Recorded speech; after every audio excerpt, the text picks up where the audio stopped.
হুম, আজকে কোচিং থেকে বেরোতে ভীষণ দেরি হয়ে গেল। লাস্ট বাসটা না আবার বেরিয়ে যায়। কে যেন পড়ে আছে ওখানে। এই যে শুনছেন, কে আপনি? কি হয়েছে আপনার?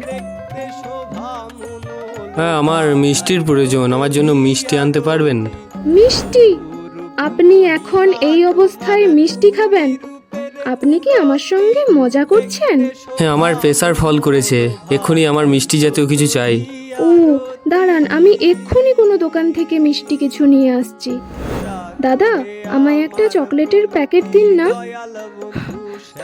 এই যে শুনছেন, কই গেলেন আপনি? তোমারে দেখিবার মনে চাই, দেখা দেও আমায়। তোমারে দেখিবার মনে চাই।